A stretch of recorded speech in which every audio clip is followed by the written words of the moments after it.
बहुत स्वागत आप सभी का राष्ट्र टीवी पर। मैं हूं आपके साथ पूजा शर्मा और इस वक्त की सबसे बड़ी और अहम खबर, ट्रंप पर हमला हुआ है। जी हां, अमेरिका के राष्ट्रपति ट्रंप पर हमला हुआ है। दुनिया के सबसे पुराने लोकतंत्र की राजधानी वॉशिंगटन डीसी और मौका था व्हाइट हाउस कॉरेस्पॉन्डेंट डिनर का। लेकिन इस हाई प्रोफाइल महफिल के बाहर अचानक चली गोलियों ने पूरी दुनिया को सन्न कर दिया है। राष्ट्रपति ट्रंप, फर्स्ट लेडी मेलिना और उपराष्ट्रपति जेडी वेंस, ये सब उस बॉलरूम के अंदर थे जिसके बाहर एक हमलावर फायरिंग कर रहा था। सीक्रेट सर्विस ने उसे दबोच लिया है, लेकिन सवाल वॉशिंगटन की हवाओं में तैर रहा है कि क्या यह सिर्फ एक लोन वुल्फ हमला था या अमेरिकी लोकतंत्र की जड़ों पर कोई गहरी साजिश। प्रधानमंत्री नरेंद्र मोदी ने भी इस पर गहरी आपत्ति जताई है, संवेदना भी जताई और कहा है कि इस लोकतंत्र पर बेहद बड़ा हमला है। हमला बताते हुए उन्होंने दुनिया को आईना दिखाया और ये भी कहा है कि इस हमले में राष्ट्रपति ट्रंप सुरक्षित है, जेडी वेंस सुरक्षित है, ये राहत की बात है। देखिए, ये घटना भले ही बड़े नुकसान के बिना समाप्त हो गई हो, लेकिन इसके राजनीतिक और सुरक्षा बेहद ज्यादा दूरगामी निहितार्थ हैं। यह अमेरिका समेत दुनिया भर के लोकतंत्रों के लिए एक चेतावनी है कि सुरक्षा के पारंपरिक ढांचे को और मजबूत करने की जरूरत है, खासकर तब जब सार्वजनिक और हाई प्रोफाइल इवेंट्स लगातार संभावित निशाने पर हों। बताते चले कि इसके पहले अमेरिका के इतिहास में अब तक कुल 4 राष्ट्रपतियों की पद पर रहते हुए हत्या की गई है। इन हत्याओं ने अमेरिकी सुरक्षा व्यवस्था को बार बार हिलाकर रख दिया। इन 4 राष्ट्रपतियों के नाम अगर मैं आपको बताना चाहूं तो अब्राहम लिंकन, जेम्स ए Garfield, William McKinley, John F Kennedy, ये वो राष्ट्रपति है जिन पर हमला हुआ। अब ऐसे में सवाल दो तरफा, क्या ये हमला जो है वो ईरान की ओर से किया गया है, क्या फिर पाकिस्तान ने फिर से कोई गहरी साजिश रची है, या फिर ट्रंप जिस तरह से लगातार अपने बयान बदल रहे हैं, ऐसे में अमेरिका में खुद उनके लोगों के मन में जो गुस्सा पनपा है ट्रंप के प्रति, ये उसका खामियाजा के तौर पर देखा जा रहा है। सवाल बड़े हैं और इन्हीं सवालों के जवाब जानने के लिए हमारे साथ कुछ खास मेहमान भी जुड़े हैं और आज इसी पर होगी पूरी चर्चा। वाशिंगटन में गोली, पूरी दुनिया में खलबली, और हमारे साथ जुड़ रहे हैं खास मेहमान। सबसे पहले फटाफट अपने मेहमानों से आपको रूबरू करवाती हूं, उसके बाद फिर इस चर्चा की शुरुआत करेंगे। रक्षा विशेषज्ञ रिटायर्ड कमांडर भूषण दीवान जी हमारे साथ जुड़ चुके हैं। बहुत स्वागत सर राष्ट्र टीवी पर आपका। और साथ ही साथ विदेश मामलों के जानकार डॉक्टर राम श्रीवास्तव जी भी हमारे साथ जुड़े हैं, आपका बहुत स्वागत सर।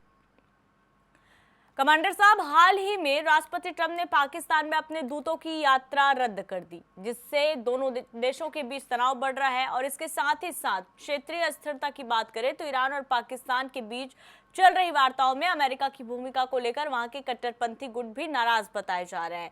तो ऐसे में सीक्रेट सर्विस दुनिया की सबसे ताकतवर एजेंसी मानी जाती है और यह हमला हो जाना व्हाइट हाउस डिनर जैसे इवेंट में परिंदा भी पर नहीं मार सकता।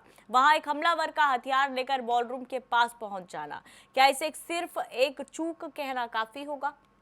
धन्यवाद पूजा जी। जय हिंद आपको और रिस्पेक्टेड को पैनलिस्ट राम साहब को, आपके दर्शकों को। दर्दनाक बात है, ये हमला हुआ है। अभी मालूम पड़ेगा कि ये हमला जो है किसी विदेशी ताकतों की वजह से है या ट्रंप से कोई नाराजगी थी, ट्रंप पे अटैक होने वाला था। जिस टाइप से बॉलरूम में काम हुआ है, ये बात हुई है, बॉलरूम में अटैक नहीं हुआ है। गोलियां जो 5-6 दागी गई हैं, कोल एलन ने जो दागी हैं, ये 31 साल का युवक है। ये टीचर था कैलटेक में, कैलटेक माने कैलिफोर्निया इंस्टीट्यूट ऑफ टेक्नोलॉजी। ये वहीं का पढ़ा हुआ है, वहीं पे कंप्यूटर पढ़ा रहा था ये। और ये कैलिफोर्निया से आया हुआ है वॉशिंगटन में, कुछ दिन हो गए हैं। और ये देखिए, बॉलरूम जो है ये बेसमेंट में है। बॉलरूम जो है इसमें पब्लिक पूरी बैन हो जाती है जब राष्ट्रपति आते हैं, ऐसा नहीं है, पब्लिक आती रहती है।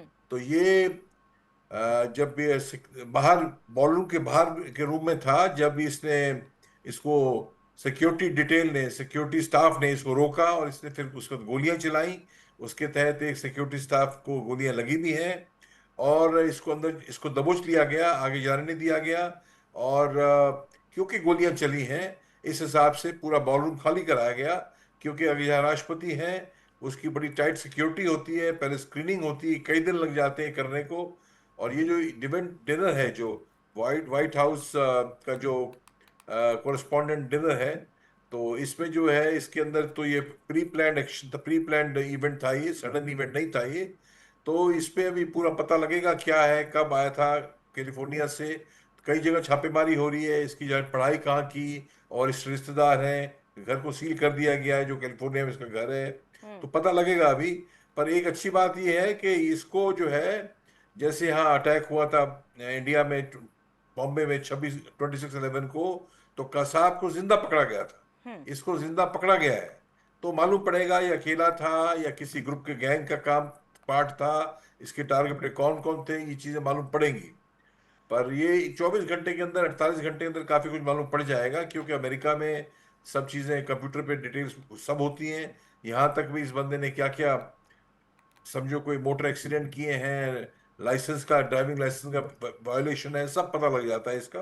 हम्म। और ये क्रिश्चियन है, ये इस्लामिक मूल का नहीं है। तो ये अभी क्या वजह है और क्यों इस पे निशाने पे था, अभी बातें पूरी बाहर निकलनी है हम्म। पूजा जी। बिल्कुल साफ तौर पर। वाकई डॉक्टर साहब देखिए, अभी जिस तरह से यहाँ पर मिडिल ईस्ट में तनाव के हालात हैं, जो युद्ध हो रही है, मध्यस्थता को लेकर बात की जा रही है, और महायुद्ध की तरफ हम कह रहे हैं, इस बात से भी लगातार चर्चा कर रहे हैं कि क्या ये तीसरा विश्व युद्ध का आगाज है। तो इस तरह से स्थिति, पूरे कहने का लब्बो-लुआब ये है कि जो स्थिति है वो बेहद तनावपूर्ण हुई है। इसी वजह से ये भी अनुमान लगाया जा रहा है कि क्या इसके पीछे ईरान की साजिश थी, या फिर पाकिस्तान ने फिर से अपने नापाक मंसूबों को कामयाब करने की कोशिश की, और या फिर खुद जो लोग हैं अमेरिका के, वो ट्रंप की नीति से बौखलाए हुए हैं, उसका ये खामियाजा है। ये तमाम तरह के जो अनुमान है वो लगाए जा रहे हैं। लेकिन अगर पिछले बात करें इतिहास की, तो इससे पहले भी 4 राष्ट्रपतियों के ऊपर इसी तरह से हत्या की गई है, हमले हुए हैं। तो ये कोई पहली बात नहीं है। बहरहाल, अगर इस सब के बीच में जो सबसे ज़्यादा केंद्र बिंदु है वो है प्रधानमंत्री नरेंद्र मोदी, जिनकी तुरंत प्रतिक्रिया आई है। उन्होंने साफ तौर पर कहा कि लोकतंत्र के लिए इस तरह के हमलों की, हिंसा की जगह नहीं है। तो क्या भारत का ये स्टैंड केवल समर्थन है, या फिर ये इशारा है कि वैश्विक स्तर पर अब लोकतांत्रिक नेताओं की सुरक्षा का प्रोटोकॉल बदलना चाहिए? देखिए, औपचारिक कमेंट है। निश्चित रूप से किसी भी राष्ट्राध्यक्ष पर जी। किस तरह से आक्रमण करने की कोशिश की जाती है, जी। तो दूसरे राष्ट्राध्यक्ष संवेदना और सहानुभूति का इस तरह का अपनी प्रदर्शन करते हैं। जहां जी। तक इस हमलावर का सवाल है, एलन जो है उसने बीटेक किया हुआ है, एमटेक किया हुआ है, पार्ट टाइम ये टीचर रहा है, और ये वीडियो गेम बनाता रहता है। और इसको जो ट्रंप ने कहा कि वो सिख है, तो सिख तो नहीं हो सकता, क्योंकि अगर इतना पढ़ा लिखा है और एक्टिवली इन्वॉल्व है तो वो सिख कैसे होगा। अब कारण क्या है इसके पीछे? क्या कोई गैंग है? क्या कोई बड़ा इस तरह का यंत्र है? क्योंकि हिल्टन होटल जो वाशिंगटन में है, जहां 2600 लोगों के बीच में ये पत्रकार लोगों के साथ इस तरह की जो यूएस की गवर्नमेंट है उसके सभी उच्च पदाधिकारी मौजूद थे, मिनिस्टर्स मौजूद थे, उपराष्ट्रपति, राष्ट्रपति, सब परिवार मौजूद थे उनकी पत्नियों सहित। ऐसे में इस तरह से ये वहीं ठहरा हुआ था हिल्टन होटल में, और वहां से लॉबी में चला आया। लॉबी तक इसका किसी ने चेकिंग नहीं किया, और जैसे ही इसने वो जो होता है इलेक्ट्रॉनिक डिवाइस जिससे कि आपका मेटल डिटेक्ट होता है, उसके पास ये पहुंचा, उसको तेजी से क्रॉस किया। उसको उम्मीद थी कि ये बॉलरूम का दरवाजा खुला हुआ मिल जाएगा, वो अंदर घुसकर फायरिंग करेगा, लेकिन वो दरवाजा नहीं खुल पाया। तो इस कारण ये पलट के भागा। उसने, सुरक्षा कर्मी ने जब रोका तो उस पर इसने गोली चला दी। अब इसको दबोच लिया गया, अब इससे पूछताछ हो रही है, पता लगेगा इसका मोटिव क्या था। जहां तक सवाल पाकिस्तान का है, अरे पाकिस्तान की क्या औकात है? पिद्दी ना पिद्दी का शोरबा, वो इस बड़े षड्यंत्र में क्यों शामिल होगा? हाँ, ईरान का शक इसलिए जाता है कि ईरान और अमेरिका के बीच में जो शांति वार्ता होने का, समझौता होने का प्रयास चल रहा था, उसमें ईरान ने बहिष्कार किया एक तरह से, क्योंकि अमेरिका से तो उनके दामाद और दूसरे अधिकारी आ रहे थे, पर इन्होंने मना कर दिया कि हम जब तक ब्लॉकेड नहीं हटाएंगे तब तक चर्चा नहीं करेंगे। तो लोगों का शक ये है, क्या ईरान इसमें इन्वॉल्व है? ईरान किसी भी तरीके से अपने 60 दिन पूरे होना चाहता है, क्योंकि अगर 1 मई के पहले तक कोई समझौता नहीं हुआ तो श्रीमान ट्रंप को संवैधानिक पावर जो उनके पास अभी है अपने आप कहीं भी मिलिट्री एक्शन ले सकते हैं, उसकी म्याद खत्म हो जाएगी। उनको सीनेट से, उनकी कांग्रेस से उसकी अनुमति लेना पड़ेगी। और कांग्रेस में इनके पक्ष में 53 लोग हैं रिपब्लिकन, बाकी जो है 46 कमला हैरिस के ग्रुप के हैं डेमोक्रेट। लेकिन 10 रिपब्लिकन पार्टी के मेंबर ने ईरान के ऊपर जो हमला किया है अमेरिका ने, उसके विरोध में है। और यहाँ तक कि ये भी विरोध में नहीं है, नाटो के भी सभी लोग जो हैं अमेरिका के प्रेसिडेंट ट्रंप के इस व्यवहार से दुखी हैं, चिंतित हैं। इसलिए उन्होंने ट्रंप ने उनको कागज का शेर कहा, डरपोक कहा, मेलानी को तो ना जाने क्या क्या कह दिया। निश्चित रूप से इससे ये सिद्ध होता है कि उनके दुश्मनों की संख्या केवल अमेरिका में ही नहीं है, पूरी दुनिया में बढ़ती चली जा रही है। चीन उनका दुश्मन नंबर 1 है। रशिया से हालांकि कहते हैं पारंपरिक दुश्मनी है अमेरिका और रशिया की, किंतु पुतिन बहुत समझदार व्यक्ति हैं और बड़े बैलेंस होकर चल रहे हैं। उनका सीधा इन्वॉल्वमेंट नहीं है, हालांकि इनडायरेक्टली वो ईरान को मदद कर रहे हैं कैस्पियन सागर के थ्रू। अब आज की जियो पॉलिटिकल सिचुएशन में अगर इन पर हमला होता है तो कुछ तबकों का ये भी कहना है, ऐसा सोचना है, संभावना को निरस्त नहीं किया जा सकता कि ये लोकप्रियता जो उनकी घट रही थी उसको पुनः जागृत करने के लिए, एक सहानुभूति डेवलप करने के लिए कहीं ये जानबूझकर किया गया प्रायोजित हमला तो नहीं था, क्योंकि इसमें कोई घायल नहीं हुआ। लेकिन अगर ऐसा है तो ये दुर्भाग्यपूर्ण है। पर उम्मीद की जाती है कि ये सब आपके सोशल मीडिया की एक तरह का जो अंदाज होता है उस पर विश्वसनीयता नहीं हो सकती। व्हाट्सएप यूनिवर्सिटी का ये एक नगमा है, लेकिन हकीकत ये हमले करने का प्रयास तो किया गया था। सिक्योरिटी में जो चेकअप हुए हैं उनमें कहीं तो भी रेतलाली वापरी गई है। और इस तरह के हमले इतने हाई सिक्योरिटी जोन में अगर होते हैं तो ये चिंता की बात है। निश्चित रूप से जांच जब होगी तो पता लग जाएगा किस ग्रुप का था, किसने भेजा था, हमला करने का उद्देश्य क्या है। ये भी हो सकता है कि रंगभेदी नीति के कारण ऐसा हुआ हो। ये भी हो सकता है कि प्रवासी भारतीय जो आ रहे हैं, भारतीय नहीं दुनिया भर के लोग उनके यहाँ हैं, जिनको कि हथकड़ी डाल डाल कर जो है ट्रंप वापस भेज रहे हैं, उस किसी ग्रुप ने किया हो। लेकिन डेमोक्रेट्स का भी इसमें कुछ भूमिका हो सकती है, लेकिन इस हद तक वो गिरेंगे। अभी वहां की पॉलिटिक्स इतनी ज्यादा नहीं गंदी हुई है। हालांकि ये बात अवश्य है कि एक समय था जब कैपिटल पर, वहां के संसद पर जन आक्रोश घुस गया था और इन पर आरोप लगाया था ट्रंप पर कि इन्होंने लोगों को भड़का कर भेजा था।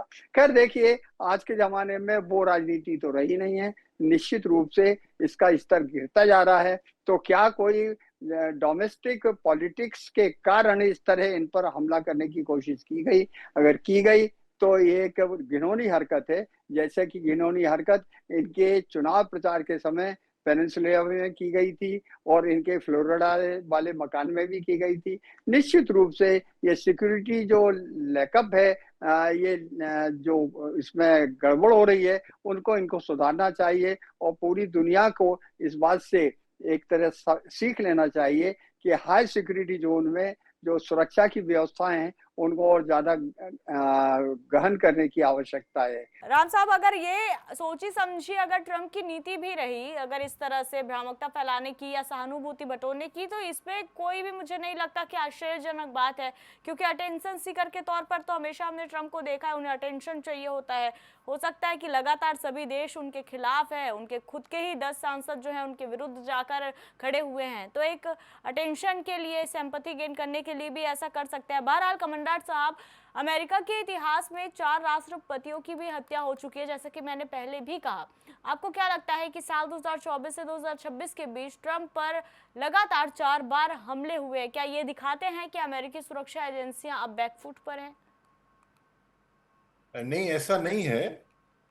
अमेरिका में एक प्रॉब्लम, बड़ा स्पेशल प्रॉब्लम है। अमेरिका में जो पर्सनल फ्रीडम है, पर्सनल लिबर्टी है, उसकी बहुत अहमियत है। जैसे वो गन्स लेके आया हुआ था, गन्स लेके आना जो क्राइम नहीं है अमेरिका में। तो पर्सनल फ्रीडम की दूसरी बात, पर्सनल फ्रीडम की क्या है, क्योंकि प्रेसिडेंट आ रहा है तो सारी चीज बंद कर दी जाए, ये भी गलत है। ये भी पर्सनल फ्रीडम लिबर्टी के ऊपर चोट करता है।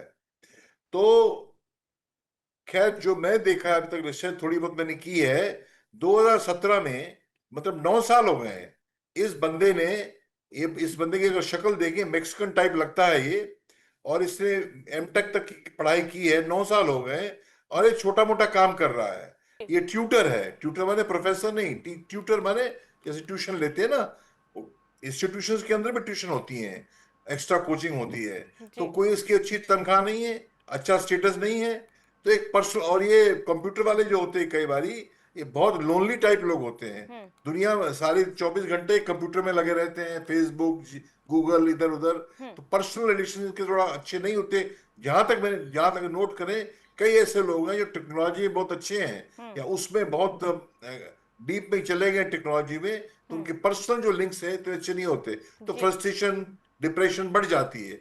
तो इनको जितना प्रोग्रेस होना चाहिए था एमटेक के बाद, कैलटेक बड़ी नामी गिरामी इंस्टीट्यूशन है, California institute of technology America में बड़ी अच्छी यूनिवर्सिटी टीचिंग इंस्टीट्यूशन है, तो उनको अगर प्रमोशन नहीं मिला, तरक्की नहीं मिली, और थिंकिंग लोग होते हैं, इंट्रोवर्ट होते हैं, तो ये भाई मेरे साथ सिस्टम ने दगा किया, मेरे साथ सिस्टम ने धोखा किया, एलीट जो पावरफुल है वो छाए हुए हैं, हम तो कहीं के नहीं है।